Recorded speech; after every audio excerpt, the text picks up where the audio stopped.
Êxodo, capítulo 17. Água jorra da rocha.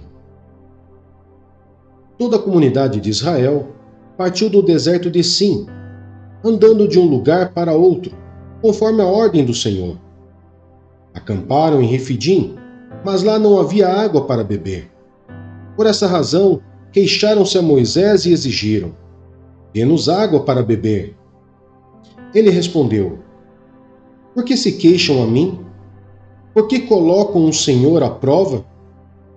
Mas o povo estava sedento e reclamou a Moisés: por que você nos tirou do Egito? Foi para matar de sede a nós, aos nossos filhos e aos nossos rebanhos? Então Moisés clamou ao Senhor: que farei com este povo? Estão a ponto de apedrejar-me. Respondeu-lhe o Senhor: passe à frente do povo, leve com você algumas das autoridades de Israel. Tenha na mão a vara com a qual você feriu o Nilo e vá adiante. Eu estarei à sua espera no alto da rocha do Monte Horebe. Bata na rocha, e dela sairá água para o povo beber. Assim fez Moisés, à vista das autoridades de Israel, e chamou aquele lugar de Massá e Meribá, porque ali os israelitas clamaram e puseram o Senhor à prova, dizendo: o Senhor está entre nós ou não? A vitória sobre os amalequitas. Sucedeu que os amalequitas vieram atacar os israelitas em Refidim. Então Moisés disse a Josué: escolha alguns dos nossos homens e lute contra os amalequitas. Amanhã tomarei posição no alto da colina, com a vara de Deus em minhas mãos. Josué foi então lutar contra os amalequitas, conforme Moisés tinha ordenado. Moisés, Arão e Hur, porém, subiram ao alto da colina.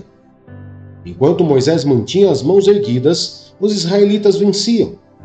Quando, porém, as abaixava, os amalequitas venciam.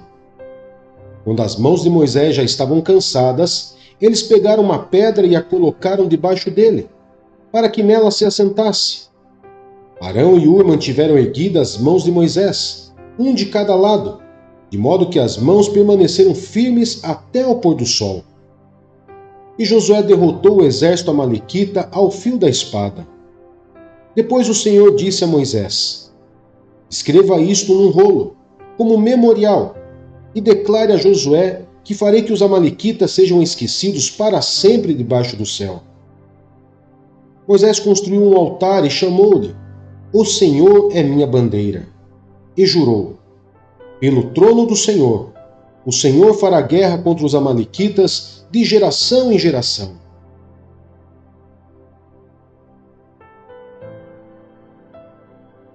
Lucas, capítulo 20. A autoridade de Jesus é questionada. Certo dia, quando Jesus estava ensinando o povo no templo e pregando as boas novas, chegaram-se a ele os chefes dos sacerdotes, os mestres da lei e os líderes religiosos, e lhe perguntaram: com que autoridade estás fazendo estas coisas? Quem te deu esta autoridade? Ele respondeu: eu também lhes farei uma pergunta. Digam-me, o batismo de João era do céu ou dos homens? Eles discutiam entre si, dizendo: se dissermos do céu, ele perguntará: então por que vocês não creram nele? Mas se dissermos dos homens, todo o povo nos apedrejará, porque convencidos estão de que João era um profeta. Por isso responderam: não sabemos de onde era. Disse então Jesus: tampouco lhes direi com que autoridade estou fazendo estas coisas. A parábola dos lavradores. Então Jesus passou a contar ao povo esta parábola. Certo homem plantou uma vinha, arrendou-a a alguns lavradores e ausentou-se por longo tempo. Na época da colheita, ele enviou um servo aos lavradores, para que lhe entregassem parte do fruto da vinha. Mas os lavradores o espancaram e o mandaram embora de mãos vazias. Ele mandou outro servo, Mas a esse também espancaram e o trataram de maneira humilhante, mandando-o embora de mãos vazias. Enviou ainda um terceiro, e eles o feriram e o expulsaram da vinha. Então o proprietário da vinha disse: Que farei? Mandarei meu filho amado. Quem sabe o respeitarão. Mas quando os lavradores ouviram, combinaram entre si, dizendo: Este é o herdeiro. Vamos matá-lo, e a herança será nossa. Assim, lançaram-no fora da vinha e o mataram. O que lhes fará então o dono da vinha? Virá, matará aqueles lavradores e dará a vinha a outros. Quando o povo ouviu isso, disse: Que isso nunca aconteça. Jesus olhou fixamente para eles e perguntou: Então, qual é o significado do que está escrito? A pedra que os construtores rejeitaram tornou-se a pedra angular. Todo o que cair sobre esta pedra será despedaçado, e aquele sobre quem ela cair será reduzido a pó. Os mestres da lei e os chefes dos sacerdotes procuravam uma forma de prendê-lo imediatamente, pois perceberam que ele era contra eles, que ele havia contado essa parábola. Todavia, tinham medo do povo. O pagamento de imposto a César. Pondo-se a vigiá-lo, eles mandaram espiões que se fingiam justos para apanhar Jesus em alguma coisa que ele dissesse, de forma que o pudessem entregar ao poder e autoridade do governador. Assim, os espiões lhe perguntaram: Mestre, sabemos que falas e ensinas o que é correto, e que não mostras parcialidade, mas ensinas o caminho de Deus conforme a verdade. É certo pagar imposto a César ou não? Ele percebeu a astúcia deles e lhe disse: Mostre-me um denário. De quem é a imagem e inscrição que há nele? De César, responderam eles. Ele lhes disse: Portanto, deem a César o que é de César, e a Deus o que é de Deus. E não conseguiram apanhá-lo em nenhuma palavra diante do povo. Admirados com a sua resposta, ficaram em silêncio. A realidade da ressurreição. Alguns dos saduceus que dizem que não há ressurreição aproximaram-se de Jesus com a seguinte questão: Mestre, disseram eles, Moisés nos deixou escrito que se o irmão de um homem morrer e deixar a mulher sem filhos, esse deverá casar-se com a viúva e ter filhos para seu irmão. Havia 7 irmãos. O primeiro casou-se e morreu sem deixar filhos. O segundo e o terceiro, e depois também os outros, casaram-se com ela. E morreram 7 sucessivamente, sem deixar filhos. Finalmente morreu também a mulher. Na ressurreição, de quem ela será esposa, visto que os 7 foram casados com ela? Jesus respondeu: Os filhos desta era casam-se e são dados em casamento. Mas os que forem considerados dignos de tomar parte na era que há de vir e na ressurreição dos mortos, não se casarão, nem serão dados em casamento. E não podem mais morrer, pois são como os anjos. São filhos de Deus, visto que são filhos da ressurreição, e que os mortos ressuscitam. Já Moisés mostrou, no relato da sarça, quando ao Senhor ele chama Deus de Abraão, Deus de Isaque e Deus de Jacó. Ele não é Deus de mortos, mas de vivos, pois para ele todos vivem. Alguns dos mestres da lei disseram: Respondeste bem, mestre. E ninguém mais ousava fazer-lhe perguntas. O Cristo é Senhor de Davi? Então Jesus lhes perguntou: Como dizem que o Cristo é filho de Davi? O próprio Davi afirma no livro de Salmos: O Senhor disse ao meu Senhor: Senta-te à minha direita, até que eu ponha os teus inimigos como estrado para os teus pés. Portanto, Davi o chama Senhor. Então, como é que ele pode ser seu filho? Estando todo o povo a ouvi-lo, Jesus disse aos seus discípulos: Cuidado com os mestres da lei. Eles fazem questão de andar com roupas especiais e gostam muito de receber saudações nas praças e de ocupar os lugares mais importantes nas sinagogas e os lugares de honra nos banquetes.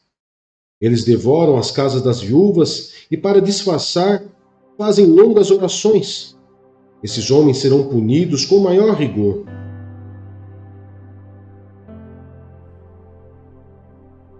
Jó, capítulo 35. Eliú prosseguiu: Você acha que isso é justo? Pois você diz: serei absolvido por Deus. Contudo, você lhe pergunta: que vantagem tenho eu e o que ganho se não pecar? Desejo responder-lhe: a você e a seus amigos que estão com você. Olhe para os céus e veja. Mire as nuvens tão elevadas.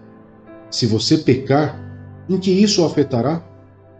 Se os seus pecados forem muitos, que é que isso lhe fará? Se você for justo, o que lhe dará? Ou o que ele receberá de sua mão? A sua impiedade só afeta aos homens, seus semelhantes, e a sua justiça aos filhos dos homens. Os homens se lamentam sob fardos de opressão, imploram que os libertem do braço dos poderosos. Mas não há quem pergunte: onde está Deus, o meu Criador, que de noite faz surgir em cânticos, que nos ensina mais que os animais da terra e nos faz mais sábios que as aves dos céus? Quando clamam, ele não responde por causa da arrogância dos ímpios. Aliás, Deus não escuta a vã súplica que fazem. O Todo-Poderoso não lhes dá atenção, pois muito menos escutará quando você disser que não o vê, que a sua causa está diante dele e que você tem que esperar por ele. Mais que isso, que a sua ira jamais castiga e que ele não dá a mínima atenção à iniquidade. Assim é que Jó abre a sua boca para dizer palavras vãs. Em sua ignorância, ele multiplica palavras.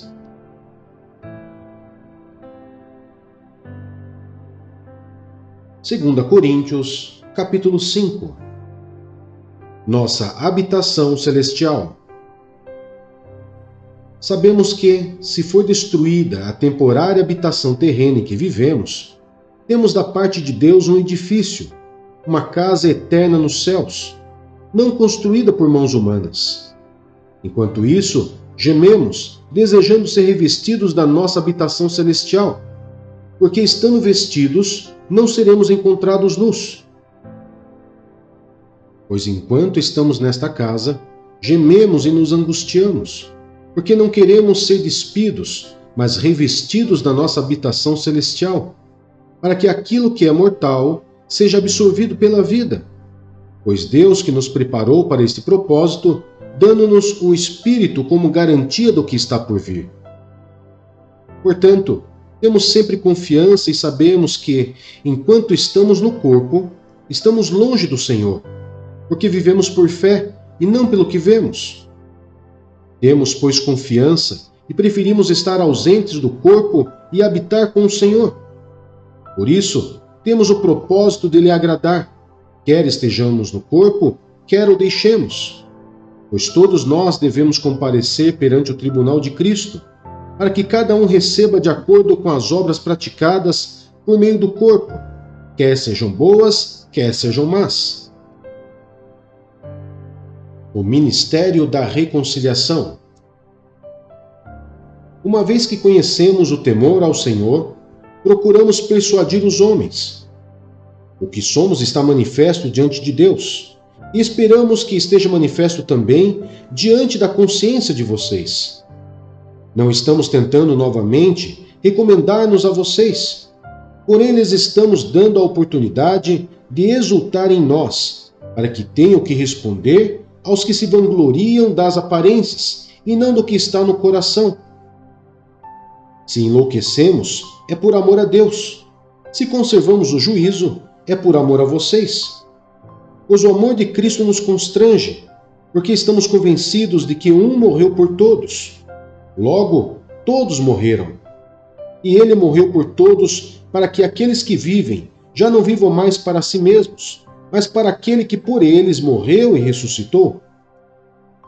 De modo que, de agora em diante, a ninguém mais consideramos do ponto de vista humano, ainda que antes tenhamos considerado Cristo dessa forma.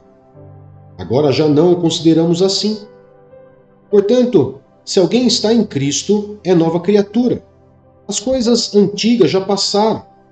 Eis que surgiram coisas novas. Tudo isso provém de Deus, que nos reconciliou consigo mesmo por meio de Cristo e nos deu o ministério da reconciliação. Ou seja, que Deus em Cristo estava reconciliando consigo o mundo, não levando em conta os pecados dos homens, e nos confiou a mensagem da reconciliação. Portanto, somos embaixadores de Cristo, como se Deus estivesse fazendo o seu apelo por nosso intermédio. Por amor a Cristo, lhe suplicamos: reconciliem-se com Deus. Deus tornou pecado por nós aquele que não tinha pecado, para que nele nos tornássemos justiça de Deus.